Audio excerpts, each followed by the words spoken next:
Hej Maria, kan du høre mig?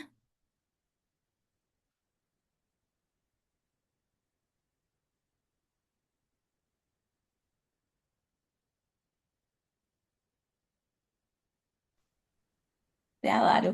Der. Hej, jeg kan godt høre dig, ja. Det var godt. Mm. Der skulle gerne komme et par stykker mere på her til morgen, så vi venter Ja, lige lidt. ja, for jeg Ja, er måske den eneste, der er på indtil videre, eller? indtil videre, ja. Ja, Jeg ved i ja, hvert fald, der er to mere, der har bekræftet. super. Jamen, vi venter lige og ser, om ikke de er på vej. Ja, er du kommet godt ind i materialet? Ja, det er jeg. Ja, var det dig, jeg skrev med? Ja, det var så. Ja, det løste sig. Nå, det var Så godt. ja, men Ja, der ligger virkelig meget super spændende materiale. Jeg er sådan ret ny inden for det her ja, felt, men hold da op, der er noget at dykke ned i, der giver god mening, og fedt at lære lidt om huden, og hvad den egentlig er bygget op om, og det er ikke bare er overfladen, men der foregår så meget nedenunder også. der foregår Så så meget nedenunder ja, her i vinduet her. ja, lige Ja. præcis. Så, Hvad fik dig ind i interessen? øh, jamen du ved, nogle gange så søger man bare lidt. Jeg var måske sådan lidt, altså, ja, har altid interesseret mig for sådan planter og lægeplanter og den slags. Så da jeg så det her, det var her, så tænkte jeg, ej, det var lige sådan noget, jeg godt kunne tænke mig at vide lidt om. Ja, Og så synes jeg tit, man er meget sådan usikker på hudpleje, og hvad er det egentlig, man putter på huden, ikke? ja. Så det vil jeg gerne blive klogere på, måske få noget mere naturvenligt hudpleje, end det jeg bruger fra Matas, eller hvem det nu er, jeg har fået købt hos, ikke også? Så, ja, Ja. Du skal helt sikkert, hvis ikke du allerede har været det, ind og kigge på hudplejekurset og også ja, sommerhudplejekurset. Og du er ja, altid velkommen til at skrive, hvis du har brug for lidt guide til at komme i gang med dit første produkt og sådan noget. Det synes jeg er ja, virkelig sjovt, så du skriver endelig bare. ja, tak, det vil jeg i hvert fald gerne. Så det er også fint det der med lige sådan at finde ud af, hvad er det for en hudtype, ikke? Der er både noget, der er tørt, og noget, der er lidt fedtet, og hvordan bruger man de rigtige produkter, så man arbejder hudens vej der. Det fik jeg lige læst lidt. Det Ja, er, det er vel det her hudplejefremstillingskursus, der ligger ja, lige derinde. præcis. Ja, Ja, ja. Så jeg synes, jeg fik indkredset mig til at vide lidt mere om min egen hud i hvert fald. Så godt. Ja, det er jeg glad for at høre. ja, så der er noget at gå i gang med i hvert fald. Det er det i hvert fald. Ja, ja. Har du nogle ingredienser, dem vi sådan kommer til at snakke om i dag? Har du nogle eteriske olier? Nej, det Nej, har jeg simpelthen ikke. nej, nej. Jeg hopper lige på her, sådan lidt uforberedt. Men Nej, men det er helt fint. det, Man behøver heller ja, ikke at forberede sig. Det er bare nogle nej, gange, kan det være rart at sidde med en eller anden konkret ingrediens, og måske lige ja, dufte eller smage til den, fordi det hjælper os ja, indlæring, og det gør det også bare lidt sjovt. Normalt så har vi sådan meget sådan praktiske workshops, men i de ja, her, der kommer vi til at gennemgå en masse ingredienser, men det kan være meget rart at ligesom vide, okay, så kan jeg købe de ja, her, og så prøve at formulere det, for lige så snart vi får det i hænderne, og ja, i næsen og i munden, og så kan vi ligesom huske det på en anden måde, og så sidder det ja, bedre fast. ja, ja, det giver god mening. Ja. Ja. Hej Stine og Nette. Unmute jer endelig. Hvordan går det med foden, Stine? Mm. Den er ikke helt i orden, Nej. men det går langsomt. Ja, Men jeg er begyndt at genoptræne den. Sådan, ja, det er bare sådan, vil jeg godt have, at det går lineært fremad, og det går sådan, jeg kommer til at bruge den lidt for meget, og så kan jeg mærke det. ja, Jeg har ikke så mange, det tager på kræfterne i det hele taget. ja. Men ja, Har du fået jeg har lavet lidt, indfundet mig med det. ja, det er godt. Har du fået lavet lidt af dine omslag, som du snakkede om, eller Nej, eukalyptus? Nej. nej, Mm. Det nej. får du undskyldning til at gøre nu, så. Ja, Ja. Vi kommer til, altså, jeg har sidevis af noter i dag, så det bliver sådan meget, det bliver lidt anderledes, end vi har gjort de andre gange. Jeg kommer til at snakke meget, men det er så meget sjovere, hvis I byder ind og snakker med og stiller spørgsmål undervejs. Og alle de her noter, dem får I efterfølgende, så man behøver ikke at huske det, men det kan være en god idé at tage lidt noter, hvis det er sådan, man tænker, okay, den her lyder interessant, den vil jeg gerne have fat i. Og jeg har også lavet et lidt sådan større skriv om smerter, og hvad er smerter, og hvordan finder man ligesom ud af, hvordan behandler man den her konkrete smerte, og det får I på tekst, fordi ellers så kan vi bruge 1,5 time bare på at snakke om det. Så fokus i dag er sådan meget forskellige ingredienser, vi kan bruge til forskellige former for smertebehandling. Og vi har et hav af eteriske olier. Så hvis nogen af jer har nogle eteriske olier, så bare tag den frem. Det er næsten lige meget, hvorfor en det er. De virker alle sammen på en eller anden front, når vi kommer til smerter. Også selvom vi snakker måske de fine absolutter, altså blomsternoter. Neroli er fantastisk til chok, så hvorfor ikke putte det ind i sin salve mod forstuvninger, fordi så arbejder den på det følelsesmæssige niveau. Så det behøves ikke kun at være de her, vi kender som rosmarin og eukalyptus. Der kan også være noget æstetisk og noget blomstret og noget lækkert, som går ind og arbejder med, at vi får ro på nervesystemet, når vi er kommet til skade, for det har lige så stor effekt. Så jeg kommer til at snakke om en del eteriske olier, men jeg har prøvet så vidt muligt at dele dem ind i,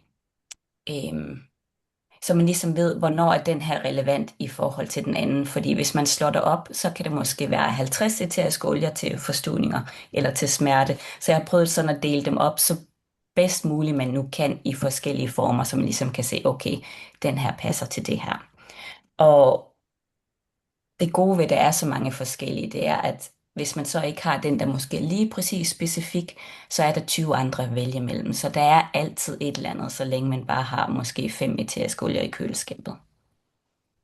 Og så kommer vi til at snakke om en håndfuld urter, som kan være altså olieudtræk til de forskellige salver, men også til hvis vi laver grødeomslag og den slags. Så der er der ikke så mange, det er lidt nemmere at holde styr på, men dem har jeg også delt op i forskellige områder. Så hvis I har en eterisk olie, tag lige en frem og duft til den. Jeg sidder med mentolversionen af eukalyptus. Og Annette skriver lille problem med billedet i dag, men jeg er med af forskellige eteriske olier. Super. Skal vi lige se. Frisk chili og ingefær. Er du modig? Kan du tage et lille nip af chilien? Eller skal du spise lidt af ingefæren? Så vågner man i hvert fald op med begge dele. Nu skal jeg lige se, virker lyden? Ja, den virker fint. Det er kun billedet, det er galt med. Det der med at tage en næb af den der chili der. Nej, nu er det selvfølgelig ikke nogle af de der vilde chilier, jeg har. Så det går jo nok. Det går ikke. Men ingefær, det er ikke noget problem. Ingefær kan du tage. Og også, hvilke eteriske olier har du? Jeg har faktisk en ret stor portion efterhånden, og jeg er lige ved at se, om jeg ikke har noget eukalyptus. Var det ikke den, du lige nævnte? Jo, det kan også være rosmarin. Et eller andet kamferagtigt. Pebermynte kan også. Det skal nok ikke være vetiver eller patchouli eller mandarin, så falder vi i søvn. Et eller andet, der er lidt mere stimulerende. Der er noget mynte. Og på stimulerende, så tager jeg lige en mundfuld af min kaffe. Altid godt lige at få lidt ekstra. Ja, det er altid godt.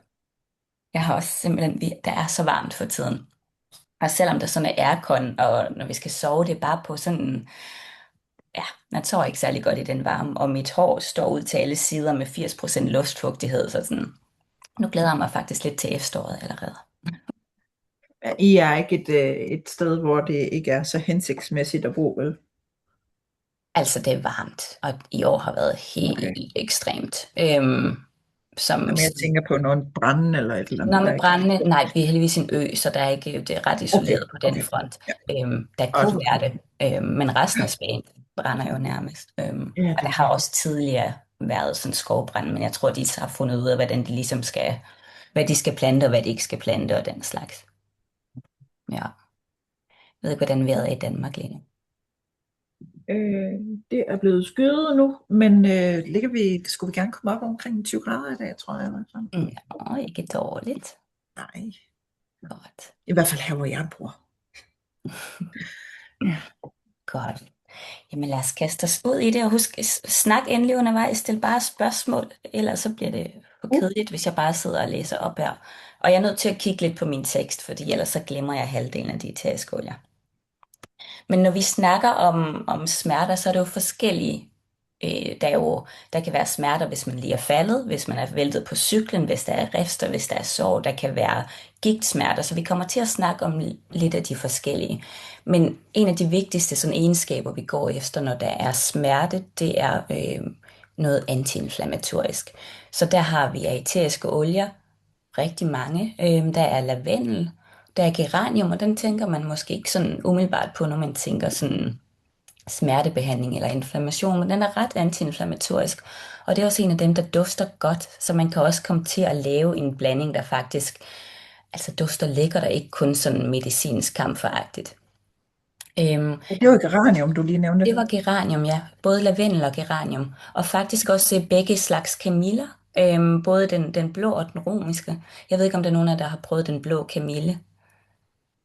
Den er intens i duften, og den farver utrolig meget, så det er sådan en, man bruger i lille koncentration, men den er enormt antiinflammatorisk. Den romerske kamille har også den effekt, men den dufter meget bedre, den har ikke nogen farve, og den er sådan lidt mere mild og blid. Det er måske, vi kan kalde det børneversionen, og så er den blå kamille den meget sådan medicinske. Og så har vi rosmarin, som vi alle sammen kender, ingefær og kanel. Og kanel som æterisk olie vil jeg altid vælge kanelblad. Man kan også købe kanelbark æterisk olie, men den er enormt hudirriterende. Kanelblad er mindre. Og når vi kommer længere ned, kommer vi også til at snakke om både sådan nellike og kamfer, som vi bruger i mikrolille koncentration, fordi de er hudirriterende. Og normalt, når vi snakker æterisk olie, så plejer jeg at anbefale en blanding på 0,5 til 1% max. Men det er lidt anderledes, når vi snakker muskelsystemet og knogler, så går vi faktisk op i en højere koncentration, fordi vi vil have en mere lokal og nogle gange lidt en lokal irriterende effekt. Og det er jo ikke noget, vi smører hele kroppen ind i. Det er et lille bitte område. Og det er ikke noget, man bruger som hudpleje, det er noget, man bruger som første hjælper i en periode, indtil smerterne er behandlet. Så der kan man faktisk godt gå op i en koncentration, der hedder mellem 5 og 8%. Men det kommer helt an på, hvad det er for nogle olier. Bruger man kanelblad i den procent, så laver man skade. Så der har jeg også jeg har sat dosen ind under de forskellige af dem, hvor det virkelig er, hvor man skal være opmærksom på, at det ikke skal være for kraftigt. Men til det, ja. Nu siger du kanelblad. Ja. Er det en æterisk olie, eller er det et fysisk blad? Det er en æterisk olie. Så alle dem, jeg går igennem nu, er æterisk olier. Og så skal jeg nok sige, når vi når til urter. Men mange af de her æteriske olier, der kan vi jo også bruge, hvis man havde frisk kanelblad. Men ellers, hvis man har nogle af urterne, kan vi jo også lave dem i olieudtræk og få et mildere udtræk. Og nogle gange kan det også være relevant, for eksempel hvis vi laver et produkt til børn eller gravide eller svagelige, eller nogen, der ikke rigtig kan tåle stærke, kraftige dufte, så kan vi bruge olieudtræk af den hele plante, eller vi kan bruge hydrolaterne. Jeg ved ikke, om der er nogen af jer, der har brugt hydrolater, altså restproduktion, når man laver æterisk olie. Nej, det har jeg aldrig prøvet. Aromazone, de har et kæmpe udvalg. Så der kan man lave, i stedet for at lave de her kraftige salver, der kan man lave cremer med hydrolater, hvor man bruger dem i vandfasen. Og så forskellige urteudtræk i oliefasen. Og der inde under hudplejekurset, hudplejefremstillingskurset, der er der en gennemgang af 10 forskellige hydrolater og olier. Så kan man læse lidt mere op på det. Men ellers er alt det, jeg snakker om lige nu, er bare æteriske olier. Og så en anden form for smerte er sådan, det kan være, altså krampe er også en form for smerte, muskelspasmer og kramper. Og der kan vi faktisk kigge ret meget på citrusfamilien. Der har vi bergamotte og lime og grapefrugt og mandarin, appelsin, ingefær og kanel. Og alle sammen er sådan, måske også sådan lidt julekrydderier. Og alle de her har den effekt, at de også virker altså krampestillende på mavesmerter. Så det er måske derfor, vi putter en masse kanel på vores risengrød, så vi bedre kan fordøje den. Det er derfor, at ingefær tit, i hvert fald i kinesisk medicin, indgår i næsten alle urteblandinger, fordi det både åbner op for blodcirkulationen, så de aktive stoffer kommer dybere ind, men den virker også forbedrende på fordøjelsen, så vi bedre kan optage alt det her, vi tilsætter. Men ingefær og kanel er ret fantastiske, når det gælder kramper. Og alle citrus. Og citrus dufter jo bare godt, så det er nogle af dem, der er dejlige at bruge i en blanding, fordi det også giver en opløsende effekt. Og det er lige meget, hvilke citrusfrugter vi snakker om der. Ja, det vil jeg faktisk sige. Så der tager man den, man har. Jeg ved, at citron er meget brugt sådan i behandling af gigtsmerter, så det er da måske lidt mere specifikt til det, men det kommer vi også til at gennemgå. Men ellers så tager man bare den citrus, man har. Det, man skal være opmærksom på med citrus, det er, at alle dem, der er koldpresset, altså ikke destilleret, de har fototoksiske egenskaber, så det vil sige, bruger man dem i en høj koncentration og går ud i solen, så får man solskader. Så det er områder, der bliver dækket ned, hvor man har tøj på, eller dækker området til, så det ikke får sollys i den periode. Og de arbejder jo videre i 24 timer. Så der er det virkelig vigtigt, at hvis man smører sin arm, eller hvad det nu er, hvor der er smerter ind i en koncentration af æteriske olier med citrus på over 1%, så dækker man området til, så det ikke får sollys. Må jeg lige spørge om noget? Ja da. Hvis man har kramper i lægmusklerne, Ja. vil en creme, altså nu er jeg jo ret ny inden for det her område, men en creme, hvor der er citrus i, kan det gå ind og lindre dem, eller skal der noget mere til? Hvilke koncentrationer snakker vi her? Ja, så der snakker vi nok i højere koncentrationer, end der er en almindelig creme. Ja. Men du kan helt sikkert bruge din creme som base.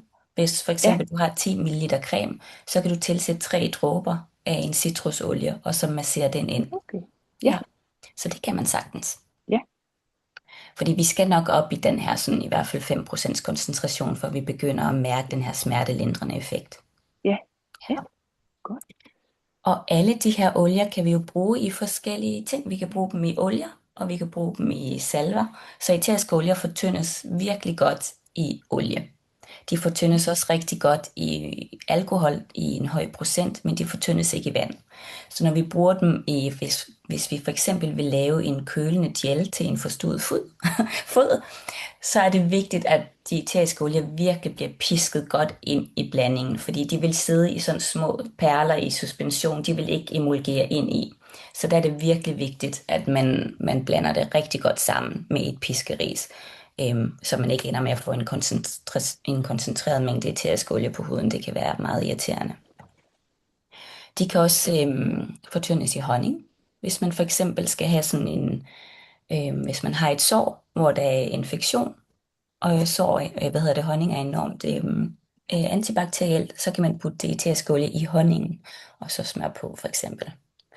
De er virkelig dårlige til at blandes i vand. Det fungerer ikke, så jeg ved ikke, om nogen af jer har prøvet et karbad med æterisk olie, og komme til at putte dråber direkte ned i karbadet. Og så sætter man sig i det, og så får man nærmest nogle små brændende prikker. Så æterisk olie skal altid fortyndes i et eller andet, eller en emulgator, hvis det skal i vand. Men i olier og den slags er det virkelig godt, og i de fleste remedier, vi bruger, er de en oliebase.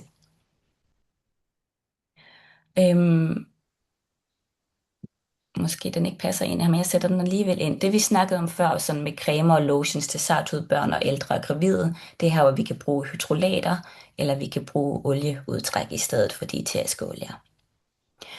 Og så en lille snak om hovedpine. Det er måske et af de steder, hvor vi kan bruge æteriske olier rent, men vi bruger kun en dråbe.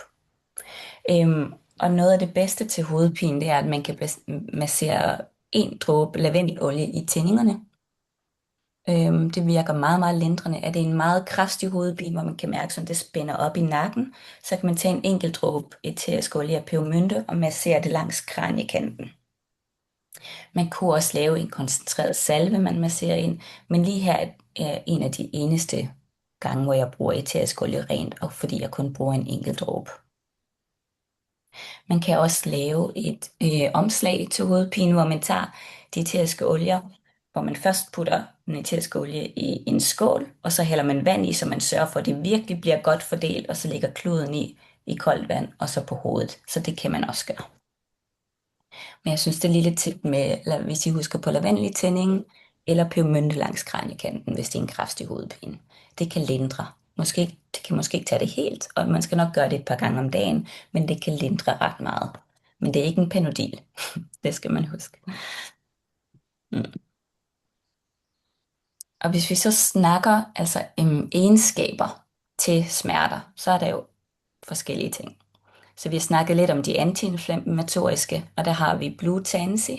Vi har rødlige, både som urt, men også som æterisk olie.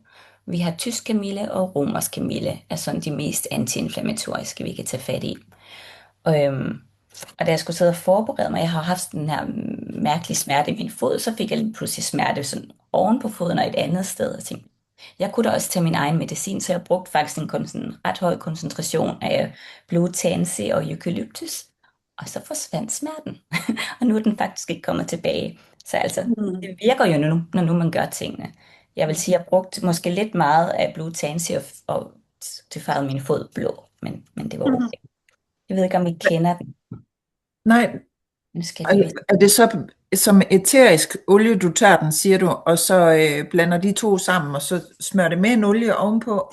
Ja, så jeg blandede det. Jeg har sådan en smertelindrende sådan en salve på stik, som jeg bare tog en klat af i hånden, og så nogle dråber på, og så masserede det ind i foden. Okay.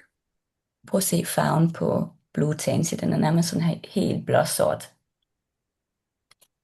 Det er en af de bedste æteriske olier sådan til inflammatoriske hudproblemer og akne og den slags.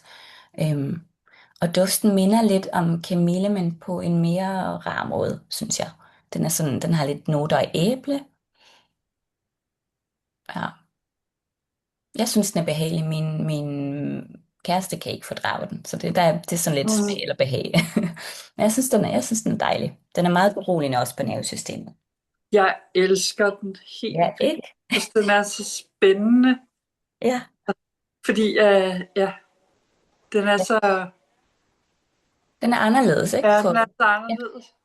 Og jeg synes, den er fantastisk sammen med ylang ylang eller jasmin, men også med patchouli og sammen med lime og også, hvad hedder den, spike lavendel. Alle de her ting, der har en kamfernote, synes jeg kan løfte den ret meget op. Men den er spændende at bruge i parfumeblandinger også. Men virkelig god til smerter og sådan inflammatoriske smerter. Og hvis vi vender tilbage til sådan krampestillende æteriske olier, så er der faktisk også basilikum, men den version, der hedder metylkavikol. Så det er ikke lige den, man går ind og finder hos urtegården. Der skal man nok på Aroma-Zone eller steder med lidt mere specifikke og et større udvalg af æteriske olier. Vi har også lavendel igen, og begge kamiller, og så er der muscatelsalvie. Har I duftet til den, nogen af jer? Hvad sagde du, den hed? Muscatelsalvie. Nej. Den er spændende. Den dufter meget specielt. Den er meget hypnotisk, så det er en af de æteriske olier, man ikke dufter for meget til, inden man skal køre. Og der står faktisk i de fleste bøger om muscatelsalvie, at den må aldrig kombineres med alkohol, fordi så bliver man meget, meget påvirket. Så den bruger man måske ikke, hvis man sådan skal have meget fokus eller ud og køre den slags, men den er fantastisk, hvis man skal have ro på. Så hvis man har smerter, man ikke kan sove, og det holder en vågen om natten, eller man lige er kommet ud for et fald og er sådan meget chokeret og rystet, så kan den være rigtig god at bruge. Jeg kan huske, jeg havde sådan en parfumeworkshop i kontoret i Sværtegade, hvor vi duftede til muscatelsalvie. Og en af deltagerne, hun grinede hele vejen ned ad den der skæve trappe. Vi blev simpelthen så høje af at dufte til den. Så hvis man dufter til den for længe, så får man lidt den der sådan høje fornemmelse. Sikrer du dig, at der ikke var nogen, der skulle køre hjem derfra? Jamen, jeg håber ikke, der var. Jeg håber, hun bare skulle med S-toget. Jeg vil sige, det så i hvert fald ikke ud som om, at hun var fit til at køre. Ja. Ja. Altså på hvilket plan virkede muscatelsalvien? Så den er den følelsesmæssigt, den er meget sådan, altså man kan godt blive lidt høj, men den er enormt beroligende, og den her sådan lidt euforiske fornemmelse er med til at give den en smertelindrende effekt. Ja. Måske vi kan kalde den lattergasversionen af æteriske olier. Ja. Men den er også god sådan til mavesmerter, mavekramper i en olie til maven for eksempel. Vi har også i de krampeløsende, øhm, så både hvis man har krampe, men også sådan mavesmerter er også, der skal vi have krampeløsende. Der er også merian og pebermynte og røllike og ylang ylang faktisk. Og jeg synes, ylang ylang er en af de bedste eteriske olier, hvis det er sådan er menstruationssmerter eller lindesmerter. Og så er der en eterisk olie, der hedder plej. Det er ikke en, jeg har arbejdet ret meget med, men den er god til alt, hvad der hedder smerter, og den er i ingefærfamilien. Og så er der også Ravinsara, den har jeg heller ikke arbejdet ret meget med, men den kan man nørde ind i, hvis man har lyst til. Den dufter sådan lidt a la myrdefamilien.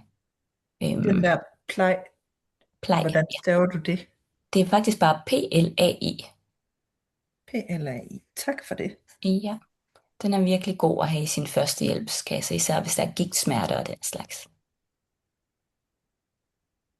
Og den går igen, hvis vi skulle lave en sætning, der hedder smerter sådan ved, altså ledsmerter, seneskindighed, betændelse, hvis man har overbelastet en muskel, hvis den er blevet forstrukket og den slags. Der har vi plej igen.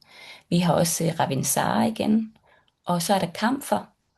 Og kamfer er virkelig kraftig. Så der kunne man, hvis den er for kraftig for en, kan man bruge kamferversionen af rosmarin. Eller man kan bruge kamferversionen af eucalyptus, som jeg har her. De er mildere mod huden, så det vil jeg faktisk anbefale. Der er også fyrenål, og der kunne man lave også et urteudtræk af fyrenål, hvis man har lyst til at bruge det som base. Vi kan bruge almindelig eucalyptus, men også citron-eucalyptus og enebær og romerskamille.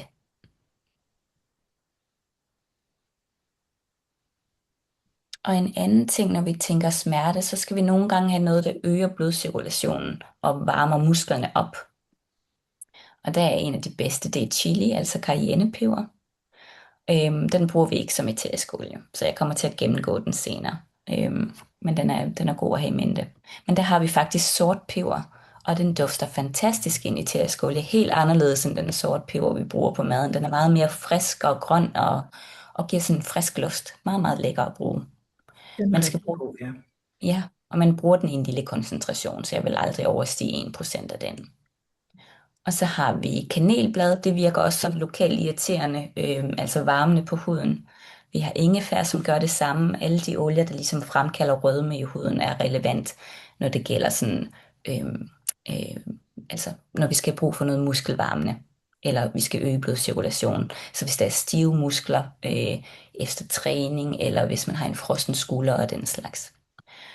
Vi har også, fik jeg sagt enebær? Ellers gør jeg det igen. Spikelavendel, citrongræs, merian, ylang ylang, timian, oregano og plej.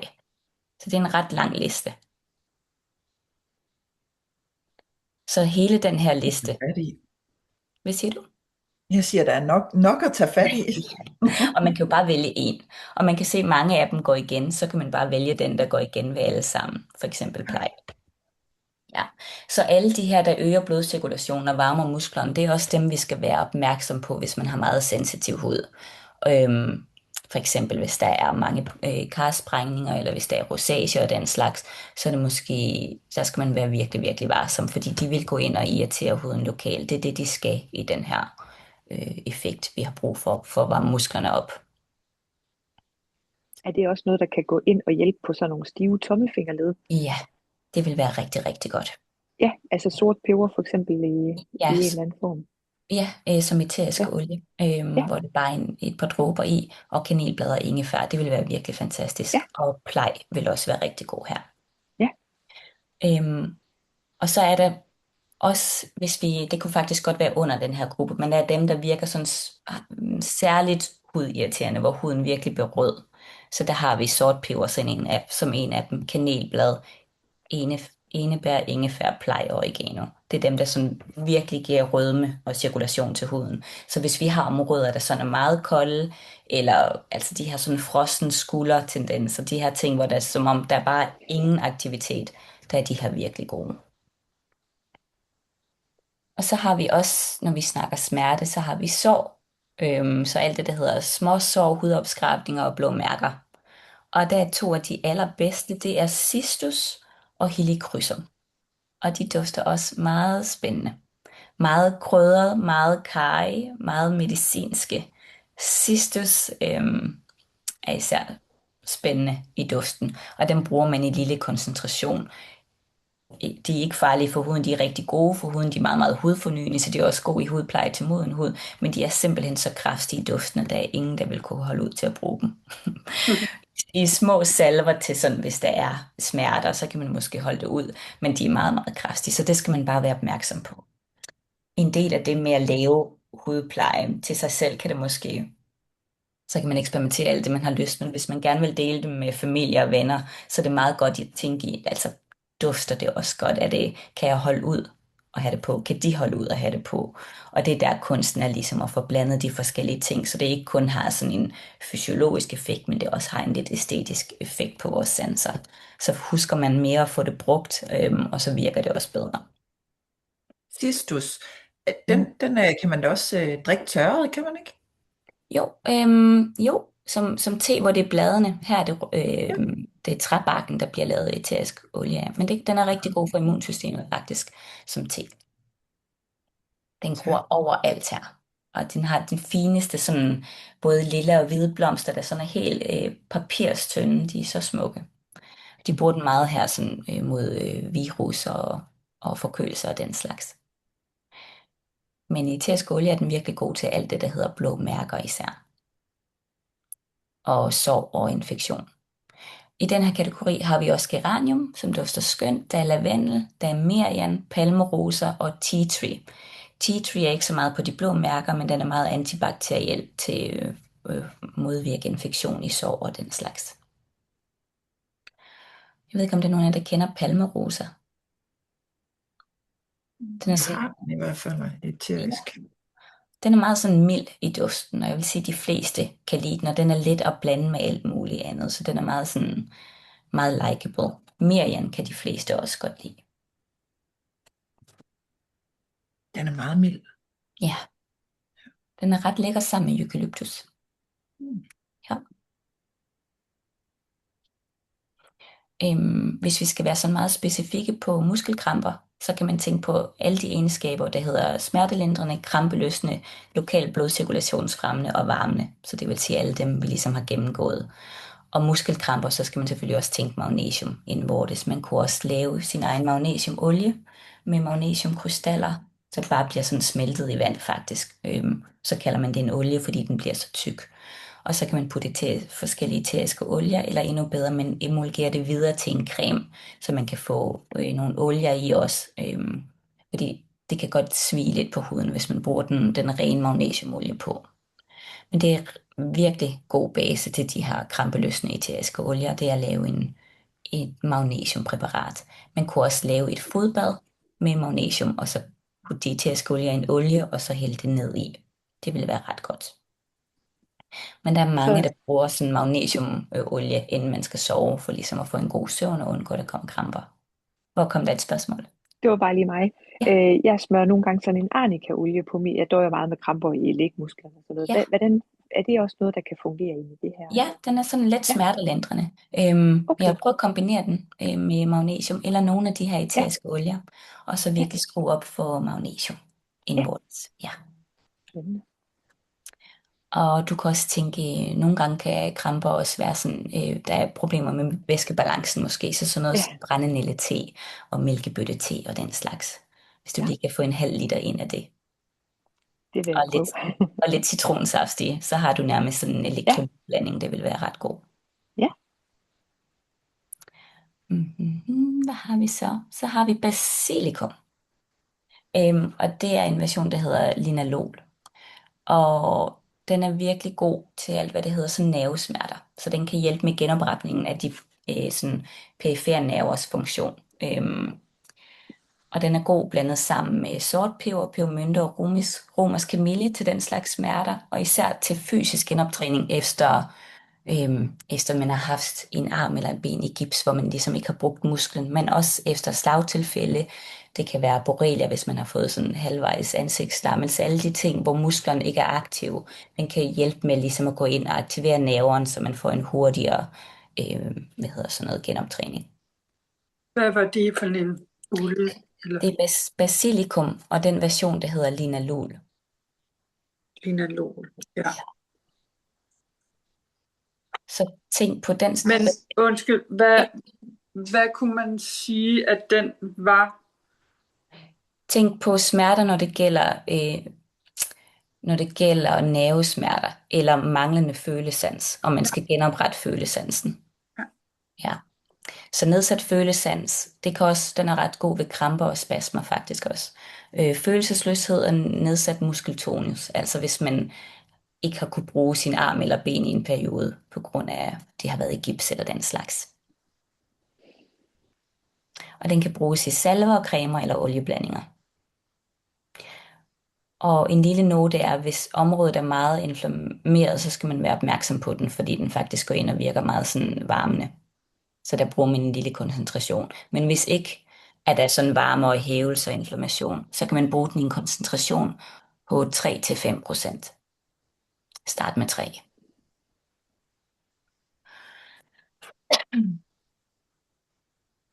Så har vi sort peber igen.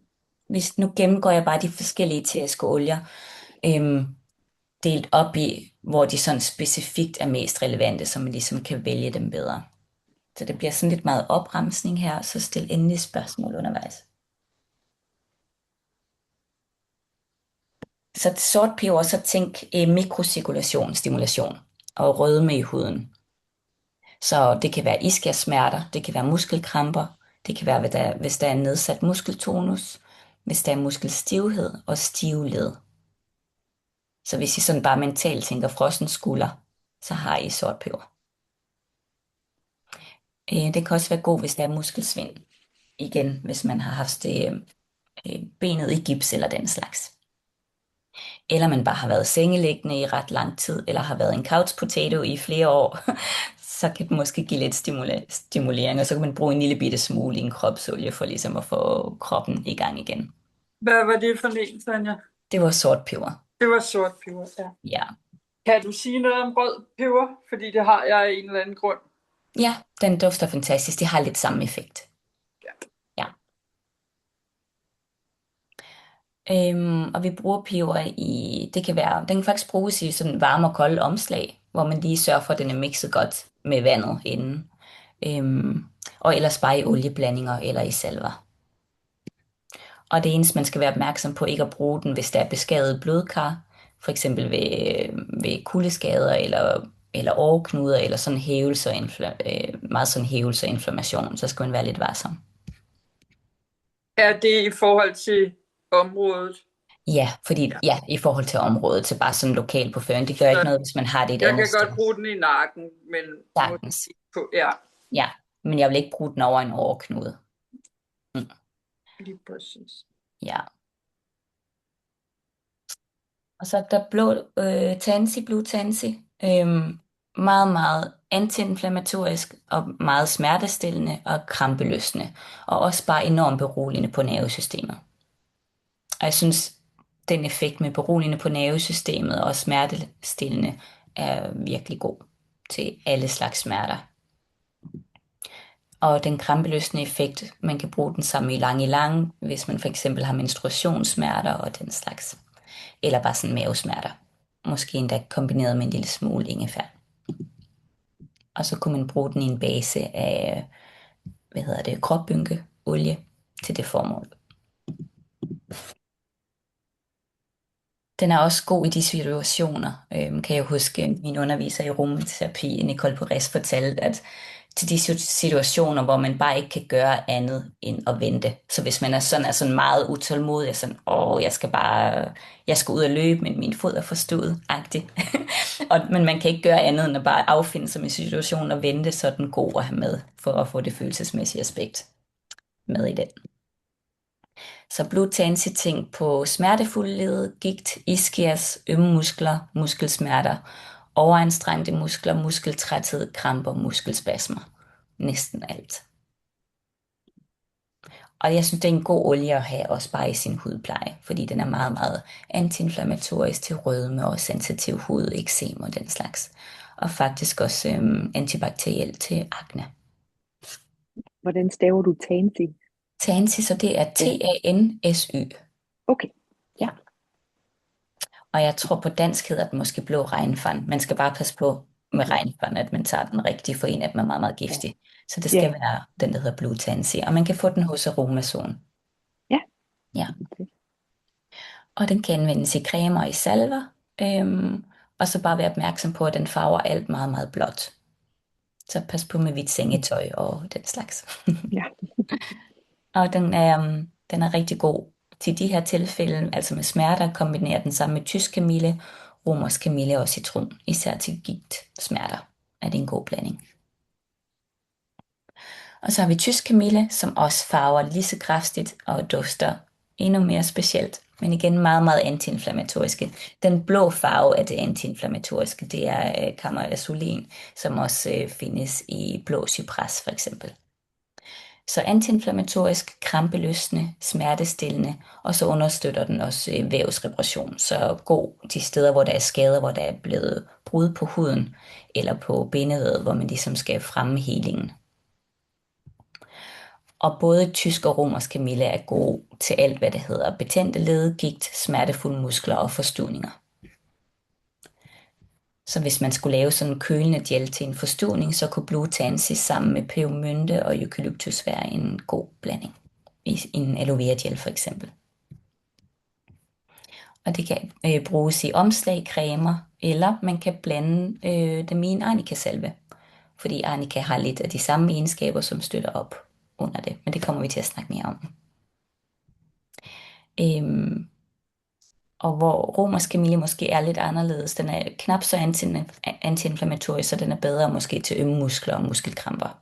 Den er meget, meget krampeløsende. Og kan bruges i massageolie, vil være en god ting. Og så kanelblad, kredsløbsstimulerende og varmende. Så tænk på den, når der hedder altså spændte muskler, stive led og alle de steder, hvor vi gerne vil få bedre bevægeligheden. Tænk også på mavekramper og den slags. Må jeg spørge om noget? Ja. Der er 2 spørgsmål, så fyr mig lige af med til at huske dem. Og det ene er bare det her med at blande aloe vera gel med arnika olie. Skal vi bruge noget til at emulgere det? Ja, jeg vil bruge, hvis du skulle lave en kølende gel, så vil jeg ikke putte arnika-olie i den. Så vil jeg bare bruge de her eteriske olier. Men du kunne bruge arnika-tinktur for eksempel. Ja. Ja. Og så skal du nemlig ikke, ellers så skal du til at have fat i en emulgator, og så emulgere det til en creme. Men arnika-tinktur som en del af den. Og så de eteriske olier. Og så blande virkelig grundigt. Ja. Ja. Så kanelblad, den bruger vi i maks 0,6% koncentration. Så det er en lav koncentration. Og så er det cistus igen. Tænk på cistus til blå mærker. Og måske tænk på cistus, når nu der er, man er faldet eller et eller andet. Og der er smerter og blå mærker, og måske endda også rifter. Fordi det er en god sårheler. Og så er den også krampeløsende, især hvis den bliver kombineret med geranium og lavendel. Men jeg vil tænke på den mest som fald, blå mærker og sårrifter herefter. Det andet, det var det her med nervesystemet og kramper, fordi at jeg opfatter det lidt som, altså hvis det er det der vagale, altså system, at så er det lidt sådan, at jamen, så kan det der sammentrækning ligesom flytte sig fra nærmest et vilkårligt sted i kroppen til et andet. Det er bare sådan, man kan godt få det væk til at gå væk der, men så går den derop i stedet for. Og der tænker jeg jo mere på at bruge noget aromaterapi på bare at få det hele til at slappe af. Og så tænker jeg lige på, hvad du siger til det. Og måske når man ikke lige vil være sådan helt lalleglad, måske, og ikke kunne køre bil eller et eller andet sådan. Altså, altså det er godt en gang imellem, men hvis det var noget, man kunne bruge, jeg kan godt se, at der er så jeg tænker, så kunne man bruge noget Litea eller et eller andet mere opkvikkende, hvis man skulle være, altså hvis man skulle ud af afslag, eller jeg ved ikke, skulle man Ja, have nogle tidspunkter på dagen, man gjorde noget forskelligt for ligesom at, men det kommer også an på koncentrationen. Og ja, du kan jo bruge sådan noget som kamille og blå tansy for at få ro på nervesystemet. Der må du gerne køre bil bagefter. De er meget beroligende. Og så kan du kombinere det med måske grebfrugt, som giver både ro på nervesystemet, men også det her laserfokus, så man ligesom også kan koncentrere sig om ting. Så den kan være god at blande i det. Og hvis man sådan tænker, altså perikon-tinktur indvortes kunne også være god her. For ligesom, fordi den hjælper på at etablere forbindelsen med nerverne, og den hjælper på nervesmerter både indvortes og udvortes, så det kan også give sådan lidt mere generel ro på hele systemet. Ja. Men så vil jeg, er det til at skåle, så vil jeg bruge blue tansy og kamille og grapefrugt. ja, Du kan også bruge citron. Den har også sådan en fokuseffekt. ja. Ja. Og citron med te. Hvis vi tænker, det er sådan, hvis man siger, at man har været ude for en bilulykke, og man er i lidt chok, så vil jeg helt sikkert bruge Neroli og vetiver i en blanding til nervesystemet. Og man kan jo lave en salve til området, og så lave en room spray til rummet, for ligesom, eller en parfume, så man ligesom deler det op i forskellige remedier. Ja, og jeg tænker, chok kan jo også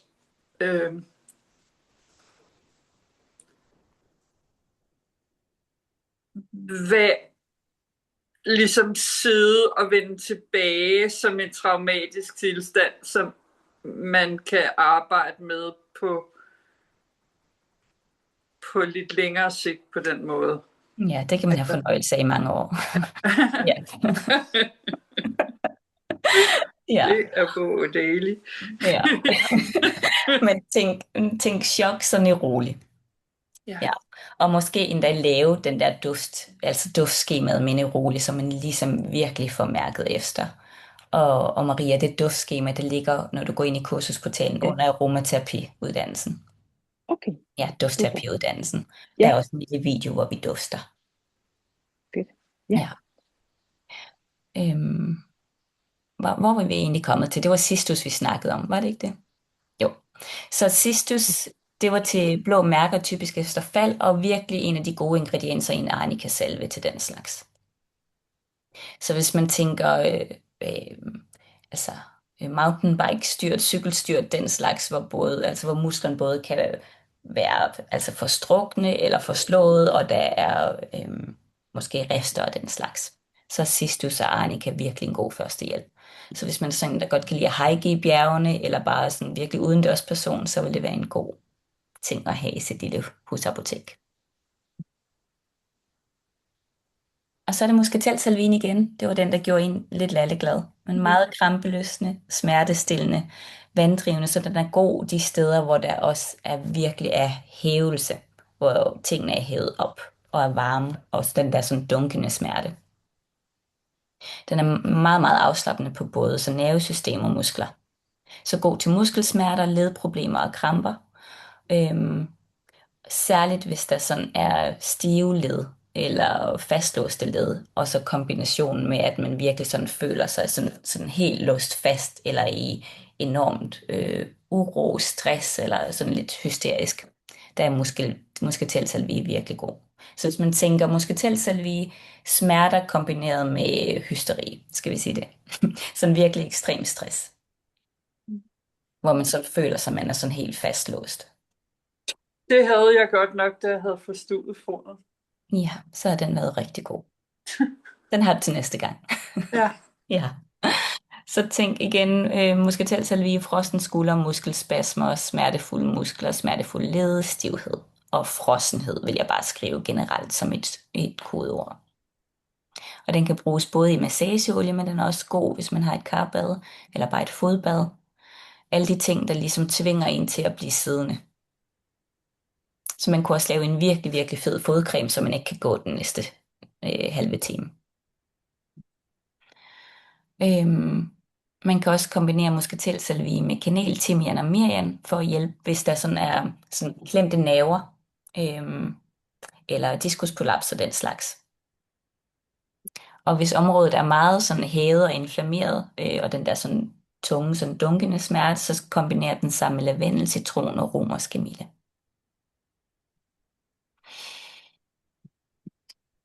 Og så har vi cypres.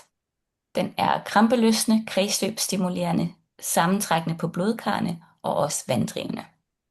Så den er virkelig god, hvis der er hævede led og ømme muskler i arme og ben, og især til de problemer eller de smerter, der er forbundet med nedsat blodcirkulation. Det er måske også derfor, den bruges meget i sådan cellulite-blandinger, fordi den virker både vanddrivende og stimulerer hele kredsløbet, og sådan, duften er meget sådan opløsende, så den sætter lidt gang i systemet. Den er meget stimulerende. Så den kan anvendes i bade og i cremer, og især er den god sammen med citron, lavendel og ylang ylang. Og så er det eucalyptus, som helt sikkert burde være en del af alles æteriske olier. Den virker nemlig til rigtig mange ting, både alt for smerter og sårpleje og forkølelse og den slags. Og der er mange forskellige versioner, men de virker alle sammen i større og mindre grad smertestillende, beroligende, og især smertelindrende ved gigtsmerter, krampeløsende og giver en kølig fornemmelse med en varmende effekt. Så hvis man laver sin egen heatcreme eller sådan tigerbalsam, så er eucalyptus en del af de ingredienser. Jeg har lavet en lille opskrift, I får tilsendt, så man kan prøve at lave sin egen lille tigerbalsam. Den opskrift, I får, er en 2% koncentration. Man kunne godt øge den til 5, men start eventuelt med 2, og så se, om det er nok. Jeg synes altid med eterisk olie, jo mindre koncentration man kan bruge, jo bedre og mere sikkert, og jo mere sikker er man på, at man kan bruge eterisk olie i lang tid. For hvis man bruger meget store koncentrationer dagligt, så vil man på et eller andet tidspunkt udvikle en kontakteksem. Det er jeg ret sikker på. Så de bruges med respekt, og kun når det er nødvendigt. Og så alle de andre gange kan vi dufte til dem i stedet for. Så står alle eukalyptusolier, bortset fra citronduftende eukalyptus, kan lindre smerter og ømhed, som opstår i forbindelse med feber og influenza. Så derfor er den rigtig god at have i sit husapotek.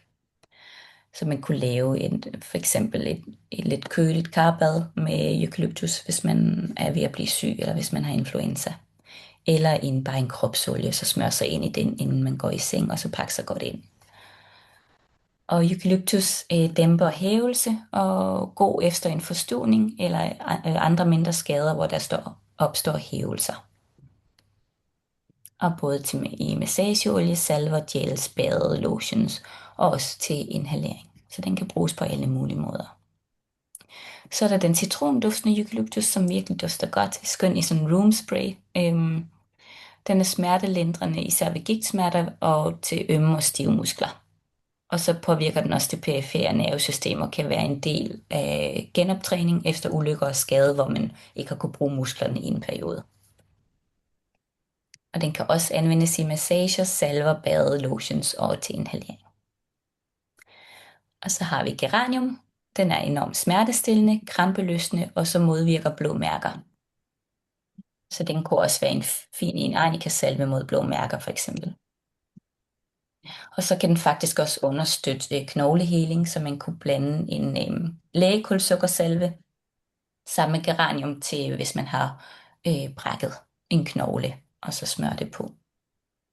Og ved knoglebrud, der skal man bruge en fortynding på 8%, og der er det faktisk godt at smøre den på et område, hvor man også rammer de sådan større lymfeknuder, der er tættest på det sted, hvor der er et brud.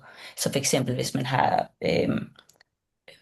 brækket sit underben, så kan man smøre det på, sørge for at smøre det på under knæhaserne for eksempel.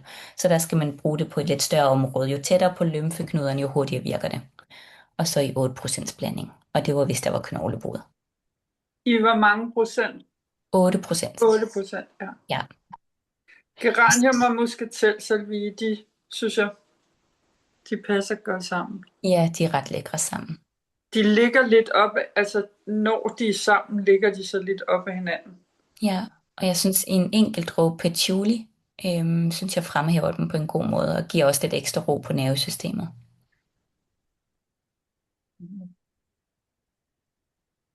må jeg lige spørge, det lyder ikke så pænt, men hvor langt er det her?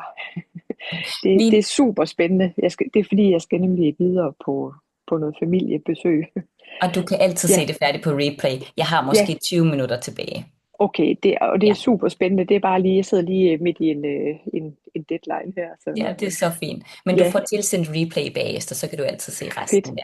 Ja, Ja, jeg glæder mig til mere. Jeg tror bare, jeg springer af nu, så jeg kan nå det, jeg skal. Men det er så fint. Men fortsat god lørdag. i lige måde, vi I snakkes lige ved. måde, Maria. Det gør vi. Hej hej. Hej, hej. Hej. Så har vi ingefær. Så vi tænker også smertestillende, lindrende ved nervesmerter, varmende og så også svedfremmende. En af dem, der også er god i influenza for eksempel. Så hvis kroppen gør ondt i forbindelse med influenza. Men tænk også på den ved ømled, gigt. Og så hvis man har fødder, der sådan klikker, det ved jeg ikke, om der er nogen af jer, der kender, altså det klikker ved anklerne eller fodledene, eller dem, der sådan kan knække fingre, og det knaser. Der er ingefær i sådan en olieblanding virkelig, virkelig god. Og så kombineret med noget fiskolie indvortes. Tænk også ingefær, hvis der er kuldebetinget stivhed, hvis der er iskædssmerter og nervesmerter i arme og ben. Så sådan generelt kan vi tænke på ingefær, som om den varmer hele systemet op og hjælper med at binde alle enderne sammen, som de skal være. Og den kan bruges i fodbade, lotion, salver og i karbade, hvor den er fortyndet godt i en olie. Og så har vi helichrysum, som er lidt ligesom cistus, men en af de bedste til blå mærker, og vil være fantastisk i en arnika salve til blå mærker. Og den understøtter også cellefornyelsen, så alle de steder, hvor der er smerter i forbindelse med blå mærker, sår, rifter og den slags, så hjælper den med at få det til at hele hurtigere. Også en af de bedste olier til akne faktisk. Men tænk på helichrysum, hvis der er store blå mærker, hvis der er forstuvninger, hvis der er indre vævsskade og knoglebrud med langsom heling. Og til blå mærker så er den særlig effektiv, hvis den kombineres med geranium, merian og lavendel. Og den mest brugte måde med helichrysum til den slags, det vil sige, det vil være en salve især, altså en arnika salve for eksempel. Jeg har helichrysum. Jeg kender den ikke. Jeg har ikke brugt det. Jeg synes, den har noget, sådan noget, den der søde mynte. Ja, og lidt meget medicinsk, ikke? Jo. Ja. Ved du, om den har et dansk navn? Evighedsblomst. Okay. Ja. Jeg tror, det er den, man nogle gange kan købe, i hvert fald i en familie, som hedder kariplante i de forskellige, man køber krydderurter. Den er i familie med den i hvert fald. Du kunne kombinere den sammen med de andre ting til din forståede fod. Der ville den være rigtig, rigtig Det god. kunne være sjovt at komme i gang med at få den brugt, så jeg ligesom lærer den at kende. Ja, du kan kombinere den med geranium for eksempel. Ja. Den kan også kombineres med cistus og også bare lavendel og merian. Men jeg tror, med geranium vil den sikkert duft lækkert. Og især med lidt citron eller grapefrugt. Så er det enebær. Enebær og så hævelse. Så alle de steder, hvor der er væskeophobning, ødem eller sådan, hvor det sted, der går ondt, virkelig er hævet op. Den er også sårhelende og sådan generelt udrensende, så man kan bruge den, hvis der sådan er urinsyregigt, urinsyreophobning, hævet led, slidgigt og sådan gigtledelser generelt. Men tænk især enebær ved ophobning. Og den kan bruges både i massageolie og i salver. Den kan også være god bare at inhalere, hvis man gerne vil stimulere sådan generel udskillelse, fordi den hjælper med at udskilles gennem sved. Så er der lavendlerne, der er lavendel, spikelavendel og lavandin, og alle sammen virker smertelindrende og krampeløsende. Så rigtig god, hvis man masserer på maven ved mavesmerter. Og de dæmper også hævelse. Så tænk på lavendler ved muskelømhed, smerter, muskelspændinger og muskelkramper. Og spikelavendel, hvis det sådan er smerter fra bistik og insektbid og vepsestik. der kan man faktisk tage bare en enkelt dråbe spikelavendel på stikket med det samme, og gentage det hver 5. minut 5 gange, og så kan man få en virkelig sådan god smertestillende effekt der. Den er ret god i duften at blande sammen med Blue Tansy faktisk.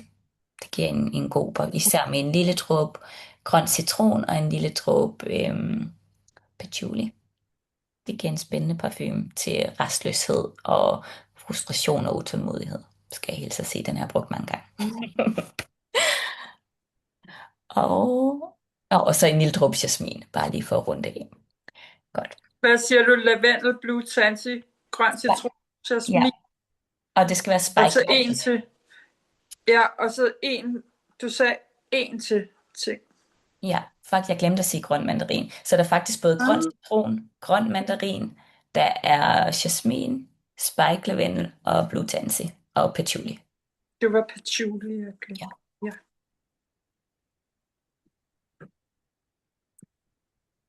Og så har vi citron, smertelindrende, krampeløsende og bruges ved smerter i forbindelse med ledbetændelse og gigt. Og den er god til at udskille urinsyre, så den kan kombineres med cypres til urinsyre, gigt, smerter og den slags. Og sammen med timian kan den være med til at mindske hævelse og forbedre blodcirkulationen i de små blodkar.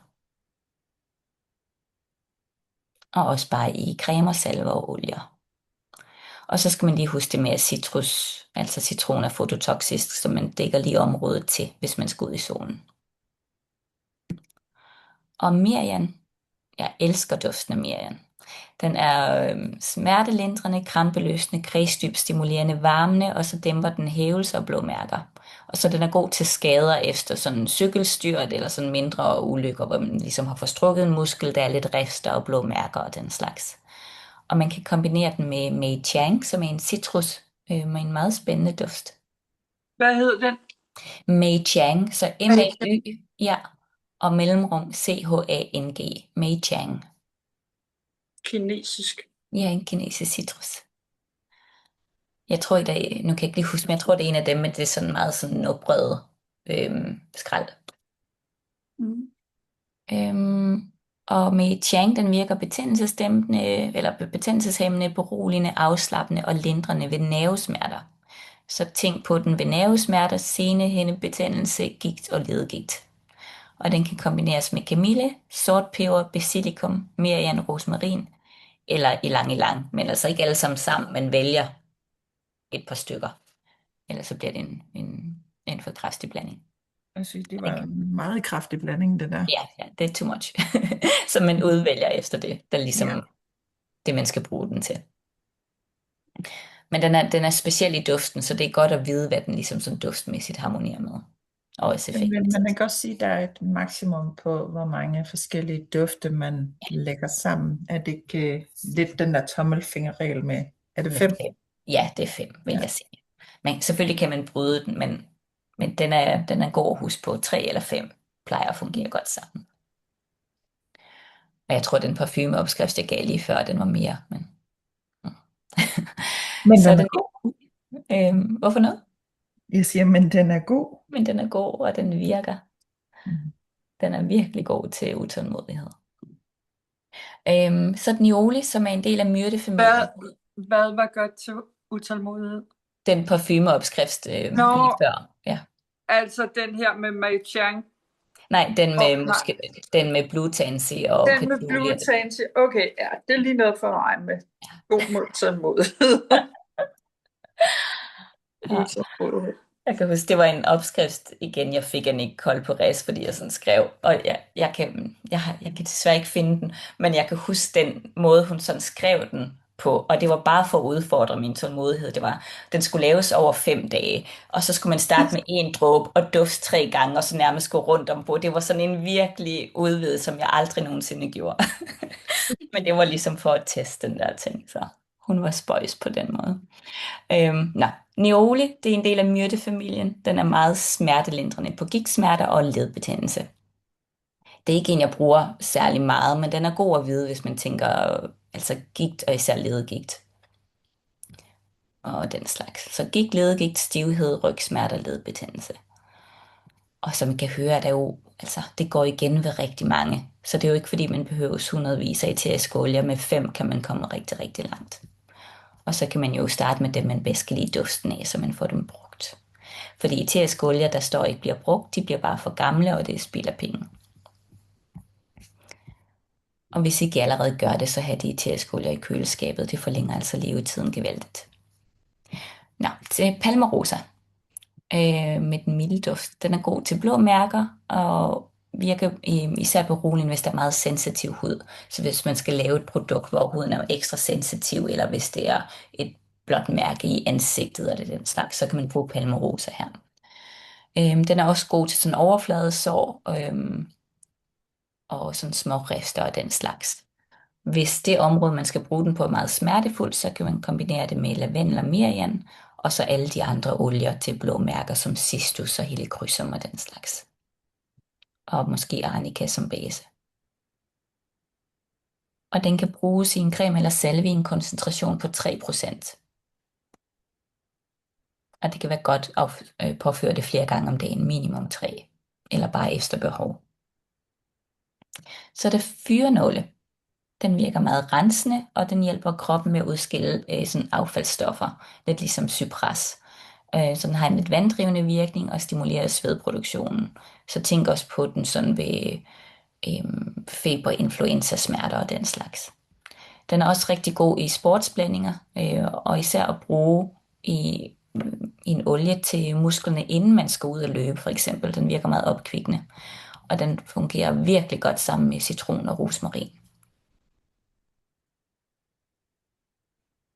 Jeg ved ikke med jer, men min mormor, hun havde altid sådan skumbad med fyrenåle, så for mig er det bare sådan rigtig mormorduft.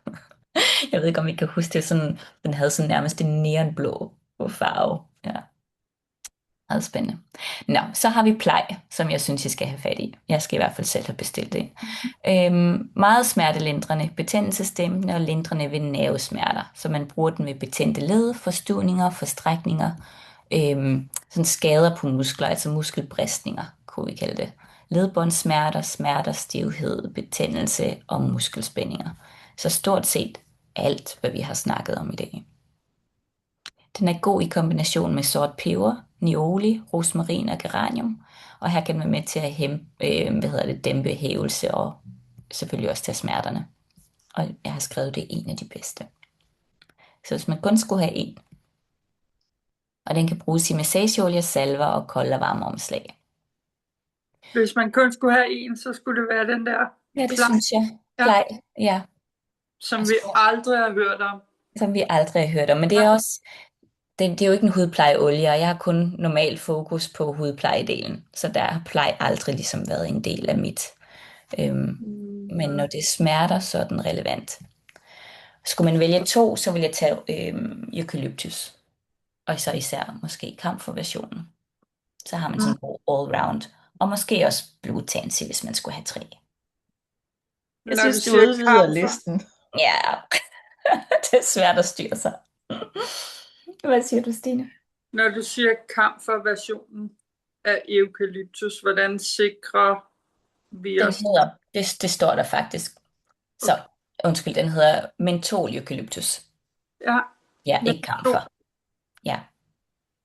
Så det botaniske navn er Eucalyptus dives. D-I-V-E-S. Mine fra Romason. D-I-V-E-S. Ja, dives. Ja. Godt. Og den har Aromazone. Den har det. Yes. Den er virkelig god. Så det var faktisk de eteriske olier, så er vi færdige med den opremsning af eteriske olier. Så der er masser at vælge imellem. Men de 3 vil være et godt fokus. Og skulle man have 4, så kunne man tage citron. Og nu stopper jeg. Det var det. Så har vi urterne, der er ikke så mange. Den allervigtigste, jeg ved ikke om der er nogen af jer, der dyrker den. Jeg har aldrig dyrket den selv, så jeg bruger bare de tørrede blomster. Men jeg kunne godt tænke mig at få den i haven, og det er arnica. Og det er en af vores allerbedste førstehjælpsurter. Og den vigtigste egenskab, det er, at den dæmper eller modulerer inflammation, så den fjerner smerte, rødme, hævelse efter en skade.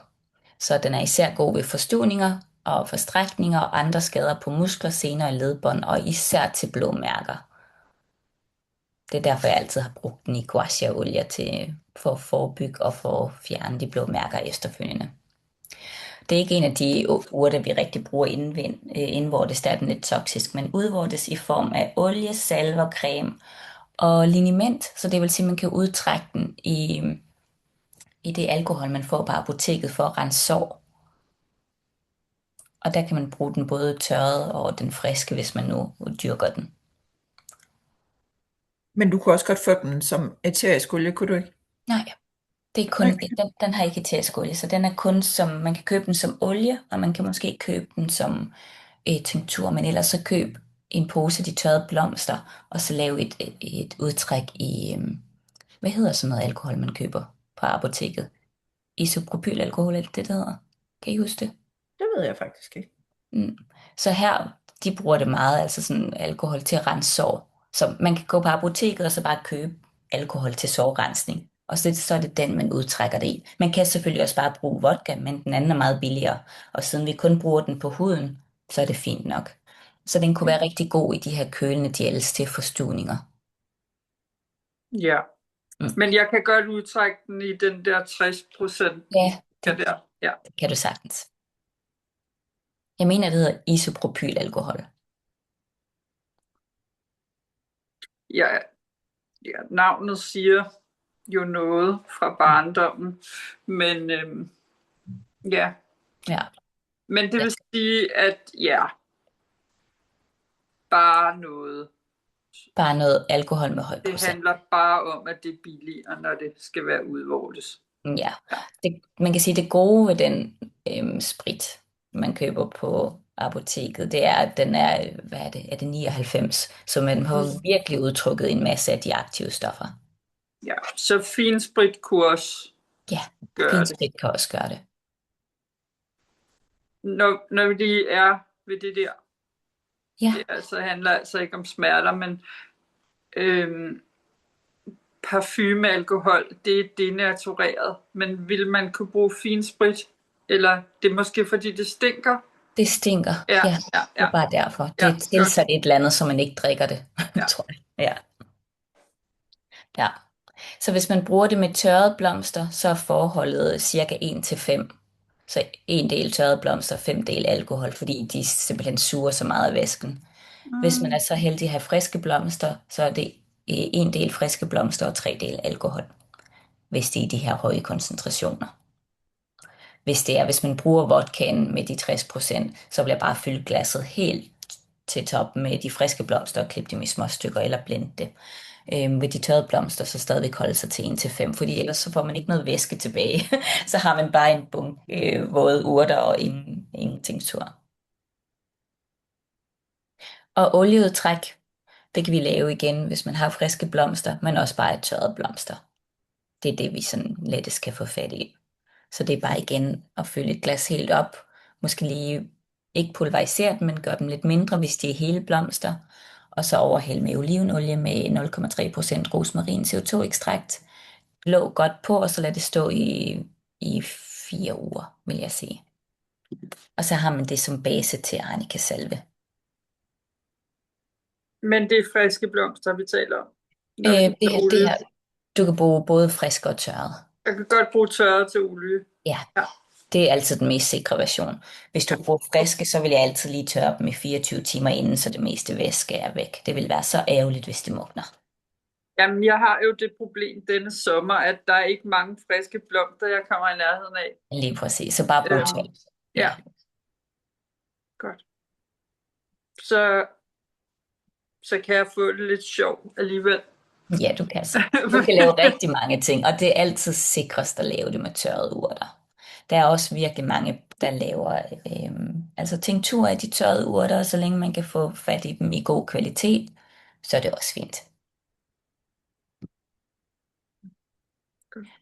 Ja, så arnika salve burde vi faktisk alle sammen lige have en kruk af. Så virkelig god til blå mærker og andre skader, der sådan sidder tæt på hudens overflade.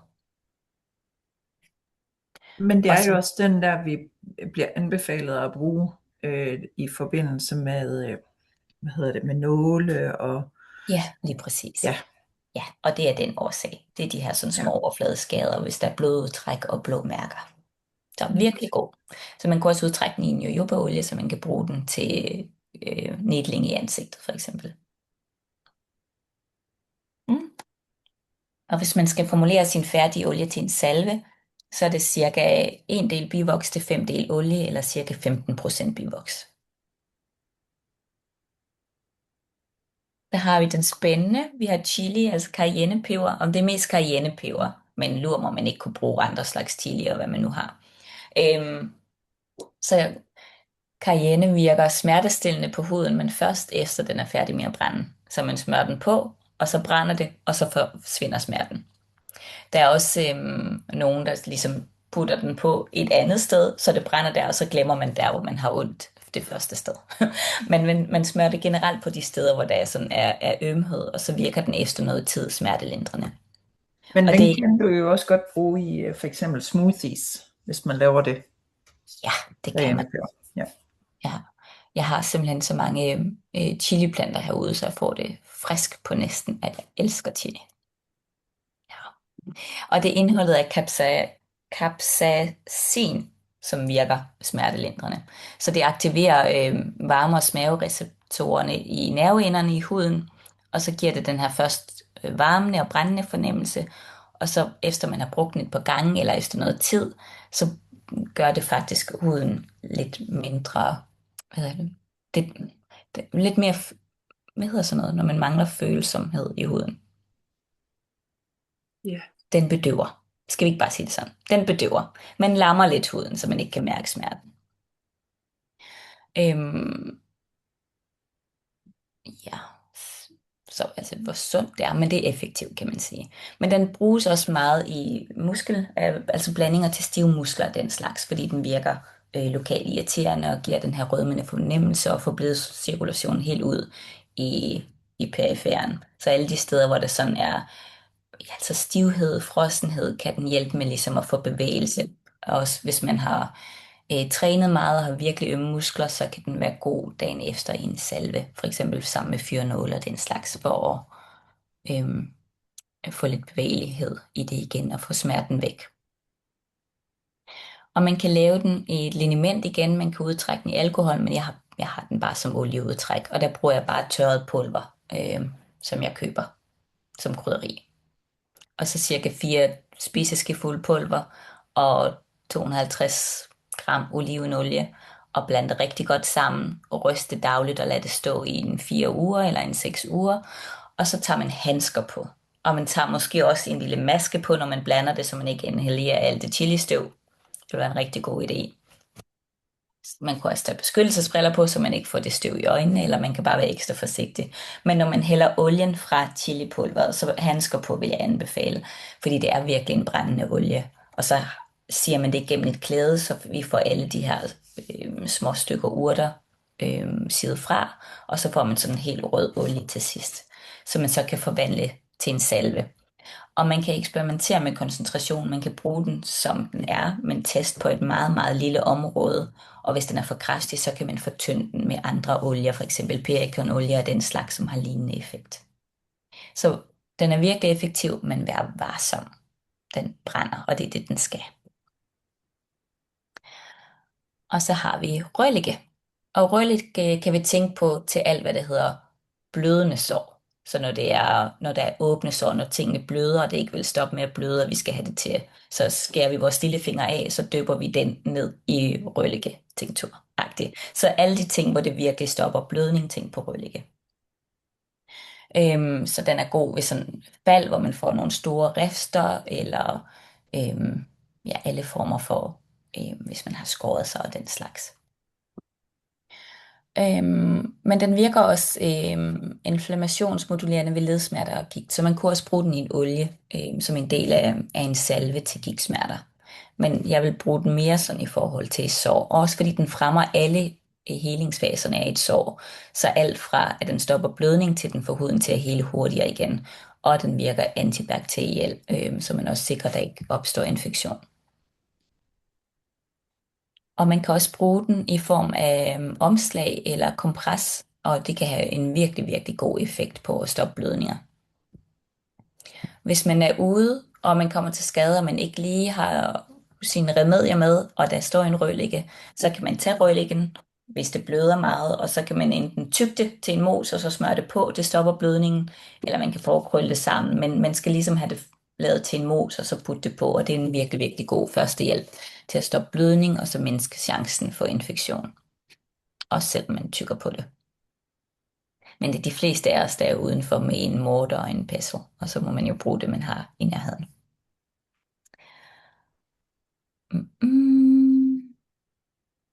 Man kunne også til sit husapotek, kunne man også bare have noget tørret rødlægge, og så kunne man lige måske blende det lidt, fugte det godt op, og så lægge den grød på, hvis man får et sår derhjemme for eksempel. Man kan også bruge tinkturen, men det sviger, så det skal man bare være opmærksom på. Alkohol i et sår gør ondt, men det er rensende, så det virker ekstra sårrensende. Men det gør altså også lidt ondt. Så i stedet kunne man bruge rødlægge te, eller lave sådan en rødlægge grød nærmest at putte på. Men jeg synes en rigtig stærk te, og så væde et stykke gase deri, og så bruge det til at rense såret, og til sådan at stoppe blødningen, synes jeg fungerer rigtig fint. Og så kan man have en rødlæggesalve, man kan smøre på efterfølgende som sårpleje, så det heler pænt, og man undgår infektion og den slags. Men tænk på især rødlægge te til rensning af sår generelt vil være rigtig fint. Fordi så fjerner man både skidt og snavs og betændelse, og man hjælper såret med at hele hurtigere igen. Så det er en god idé at lige have en pose tørret rødlægge.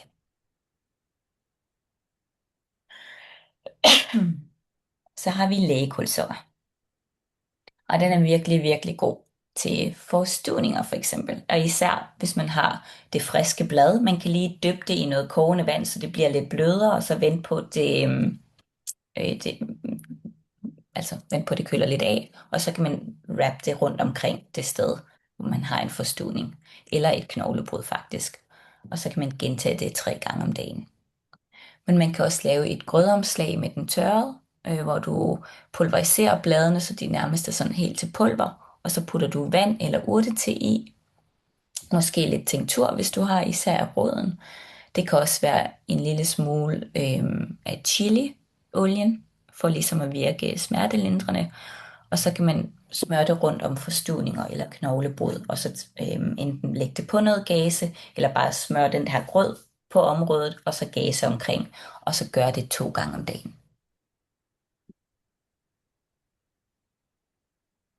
Og så kan man lave en salve, man kan smøre på efterfølgende som pleje. Men til de første par dage, så er grødomslag virkelig, virkelig godt. Man kan også tilsætte perikonolie for at dæmpe smerten, især meget, meget smertelindrende effekt. Og som alle de tæskeolier, vi snakkede om, kunne man også tilsætte. For eksempel eucalyptus vil være rigtig god, især hvis det er en forstuvning. Og så har vi som alternativ til arnika, men den er ikke lige så kraftig, men vi kan bruge den, fordi den gror i alle græsplæner, det er tusindfryd eller bellis. Så den virker astringerende og sårhelende, krampeløsende og smertestillende. Og så den kan bruge både til behandling af friske sår, lidt ligesom rødlægge, men også til blå mærker. Og den kan bruges til kompressoromslag, til væskende sår, og til små hudbetændelser, og ellers bare sådan udslæt eksem, blå mærker og byller. Så den kan også noget. Den der lille tusindfryd. Det er jo fantastisk også at tænke på alt det, vi har lige rundt omkring os. Altså. Det er jo rigtig meget. Og det kan, jeg er sikker på, at en af årsagen til, at der ikke står så meget skrevet om tusindfryd, er, at der ikke er lige så meget undersøgelser på den, som der er på alle de andre. Så jeg er sikker på, at hvis man begynder at bruge den, vil man også opleve, at den kan have virkelig kraftig effekt. Og den er jo overalt, og det er den nok af en årsag. Jeg har en lille bitte glas tusindfryd olie, men det blev en meget, meget tynd olie, for jeg kunne ikke finde så mange tusindfryd her, men der var lige lidt. Ja, så jeg glæder mig til at eksperimentere mere med den. Og så har vi perikon. Og der ved I allerede, hvordan I laver en olie af den, så det vil jeg ikke gennemgå. Men tænk på den til nervesmerter. Det kan også være til behandling af sår og stik op, især altså dybe sår, hvis man træder et søm op i foden. Alle de steder, hvor det er virkelig, virkelig dybt, der kan vi for eksempel ikke bruge lægekulsukker, fordi det heler op fra og ned, og perikon gør det modsat. Det hjælper med at rense såret og hele indenfra og ud. Så den kan vi bruge på meget, meget dybe sår. Og især sår, der er så dybe, hvor det er nervesmerter. Så bare tænk perikon ved dybe sår, måske tænk søm, og så tænk nervesmerter. Den er også god til forbrændinger især, og til sådan inflammeret sår, hvor der er rødme og hævelse. Og så vi kan bruge den i en base til, altså i salver til iskasmerter, nervesmerter, nerveafklemninger, helvedeshed, rygmavssmerter samt gigtsmerter og urinsyregigt og muskelspasmer og kramper og muskelstivhed. Forstødning og forstrækning og blåmærker. Mange ting. Men hvis man skulle skille den ud fra for eksempel arnika, så ville jeg tænke ledsmerter, nervesmerter, og så bare dybe, dybe sår. Det var det. Det var smerteapoteket. Og så er der lidt forskellige opskrifter, I får. Det var en ordentlig mundfuld. Det var en dejlig, ordentlig omgang. Det var godt. Jeg håber ikke, det blev for kedeligt med alt det opremsning. Nej, det kommer bare nemt til at gå hurtigt, når nu, og så misser jeg noget, når jeg tager noter. Ja. Og så der er meget materiale i den her Zoom. Ja. Så det er meget kommer på tekst. Gør det det? Ja, fordi jeg sidder, bogstaveligt talt, jeg sidder og læser mine noter op, så I får alle de her noter. Jeg skal nok lige rydde dem lidt op og sætte nogle punktformer op, men I får det, og jeg lægger det ind i spacet, men jeg sender også en mail her senere i dag, hvor I får det hele, så I ikke skal huske det. Altså, det er virkelig noget, der har min interesse, så det er sådan, havde man en måned, hvor man ikke skulle lave noget andet, så ville den bare få fuld on med, altså, men okay, det bliver nok mere fordelt, men det er virkelig spændende. Og så det der med at få,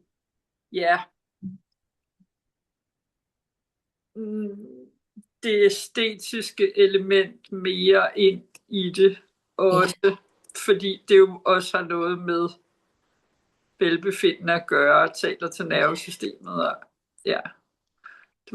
det var rigtig spændende. Og det er det, der er kunsten. Det er at få den der, altså få lækkerheden ind også. Fordi det er jo, altså man kan sige, det er vores fordel. Det er jo ikke bare et husapotek. Altså vi formulerer til huden, til sanserne op, så hvis vi kan få lækkerheden ind i de her opskrifter, så man også har lyst til at bruge dem, så det også kan være fine gaver, man ligesom er stolt af at give videre, som både virker, men også bare dufter godt. Det gør en kæmpe forskel. Fordi så har man også virkelig lyst til at bruge det, og man husker det. Og vi har jo en hel palette af æteriske olier og urter, så man kan jo virkelig lave nogle magiske blandinger. Så for eksempel den her tigerbalsam. Der er de der basisingredienser, der er en tigerbalsam, men man kunne jo tilsætte blue tansy og ylang-ylang, så den bliver sådan lidt mere mystisk. Altså man kan virkelig have en fest med at eksperimentere.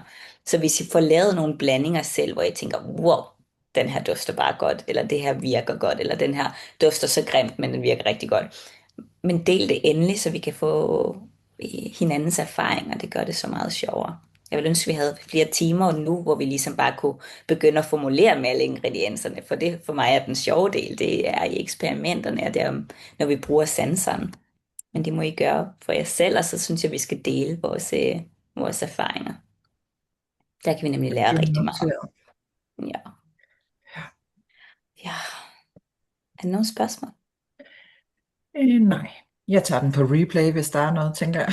Det er fint. Og skriv endelig. Også bare, altså det er så fint med også skriftlige spørgsmål, fordi så har jeg også tid til ligesom at gå lidt mere i dybden i svaret. Jeg kan jo lave lidt research og den slags. Ja. Så med hensyn til program, jeg har jo sat program op for hele efteråret, hvor de her hudapotek-temaer ligesom kører, og det er hver anden lørdag. Så jeg tænker, når vi har den sidste her i august, så er det kun hver anden gang, men så kunne vi jo de andre gange, hvis I har lyst, eller til at gøre det en gang om ugen, så kunne vi gå lidt mere i dybden med forskellige enten æteriske olier eller urter, eller vi kunne vælge at vi kan lære den her urt bedre at kende, og så kan vi bare vælge nogen, der både er som olieudtræk og som eterisk olie. Så det kan I tænke lidt over, hvad I har lyst til. Også om det er for meget med en gang om ugen, eller om det er perfekt med en gang om ugen, eller om, hvis vi skal have det en gang om ugen, om den ene skal være en hverdagsaften og den slags. Så tænk lidt over det, og så meld tilbage, og så finder vi ud af, hvad vi fylder resten ud med. Men indtil videre, efteråret har hver anden lørdag på programmet med hudapotek-tema. Det lyder rigtig godt. Jeg sætter tiden af hver lørdag i det tidsrum alligevel, fordi så har jeg sikret mig, at jeg får gjort de ting, jeg gerne vil. I hvert fald. Ja, Yes. jeg synes, det er en dejlig start på weekenden. Ja, Ja, det er det. ja, det er godt. Men lad os tænke lidt i forslag til os, hvis vi skal gå igennem forskellige ingredienser, gå lidt mere i dybden og ligesom lære urterne bedre at kende. Er der nogen, I godt kunne tænke jer at arbejde med, så prøv at lave en lille prioriteringsliste og send det endelig til mig. Fordi så kan vi lige så godt starte med det, hvor der er en stor interesse. Ja, Ja, det kunne være det lyder rigtig godt. Tak. Selv tak. Godt, jamen så må I have en god lørdag. Jeg sender alt det her ud. Og så vil jeg elske at høre, når I begynder at blande alle mulige ting. Og jeg vil høre om alt det, der går godt, og især alt det, der går dårligt. Det lærer man altid mest af. Jeg tror, jeg skal have bestilt noget Blue Tansy og plej. Ja, Ja, og hvis I kaster jer ud i at lave en chiliolie, så vær forsigtige. Men den er god at have. Ja. Det er også en fin hadegave til sådan til. Jeg har en kammerat, der dyrker alle de der meget spicy chilier, så jeg er overbevist om, at han godt vil sponsorere en lille smule, hvis det skulle være. Ja, nu skal du ikke tage de allerstærkeste, så vi får brændt så. nej, det var lige det, jeg tænkte, da du sagde, at man også kunne bruge andre, at der er virkelig meget forskel på styrken. Altså det er sådan noget Gange millioner. Ja. Ja, man skal være meget forsigtig. Vi skal ikke ud i nogen skorpionpeber. skorpionpeber. Er sådan mild, ikke? Altså, så når den er så varmende, som den er, så skal man i hvert fald nok doseringsmæssigt Man skal være altså meget forsigtig. Og prøve på et meget lille område. Men jeg vil sige generelt, hvis man dyrker chilier, man godt kan lide at spise, som har sådan en mild varme, så vil jeg bruge dem. Ja. Men alle de her, ghost peppers og den slags, det vil jeg holde mig langt væk fra. Så godt være, jeg bare skal tage dem, jeg selv har. Ja, det kan jeg gøre. Jeg vil sige hellere for mild end for stærk. Så kan man altid bare smøre på flere gange. Ja, Ja. det er præcis. Det var godt. Tak for det. Tak for i dag. Ha' en god lørdag. Hej. Hej.